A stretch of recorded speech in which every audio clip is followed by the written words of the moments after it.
You are very angry about all of this because on paper it looks as though Matt Hancock was holding disabled children to ransom to get his COVID rules and regs through. Is that right or fair?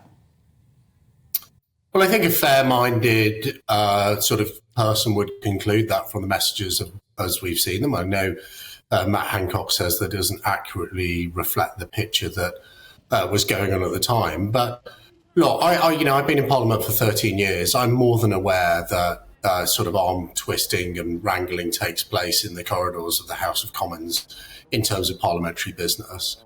But I do think that if proved to be correct, and I've got no reason to see why, if someone messages back saying 100% yes in terms of a proposal, that it wouldn't be correct.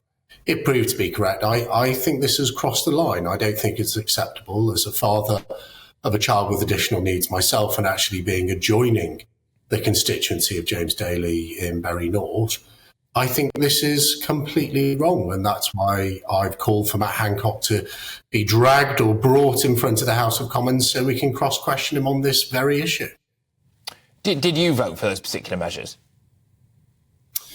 I did support largely the government measures in relation to tiering. I was quite critical of them at the time, and I've been named as one of the red list bad MPs who was giving them a hard time about it. And that wasn't because I wanted to give the government a hard time. It was because just out of interest, Jake, sorry, but would you have voted for them if you'd have known that this kind of quote-unquote bully boy tactic was being used to get other MPs to vote for them?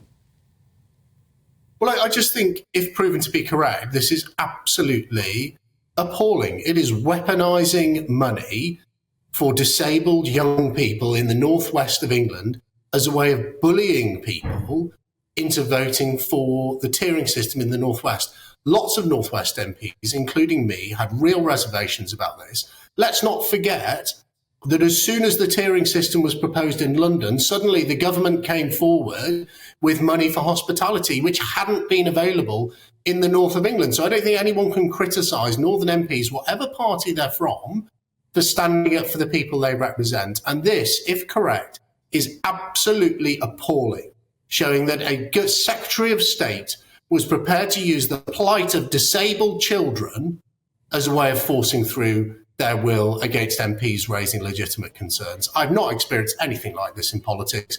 I personally think this is completely unacceptable. The instalment of WhatsApp messages appear to show that Matt Hancock did not do everything that he possibly could to preserve life in care homes, did not do everything he possibly could to preserve young children's education, and now quite possibly did not do everything that he possibly could have done to help disabled children. I mean, at what point does it turn into looking quite evil?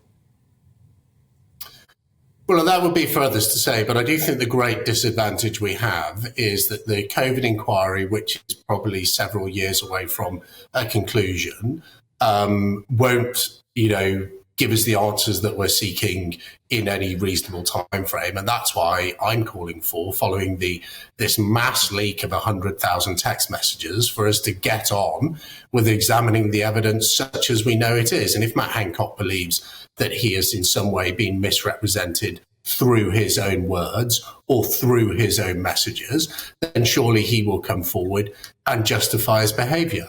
But until I'm shown to the contrary, I think this sort of bully boy tactics is absolutely unacceptable. And, I think shows Matt Hancock in an appalling light.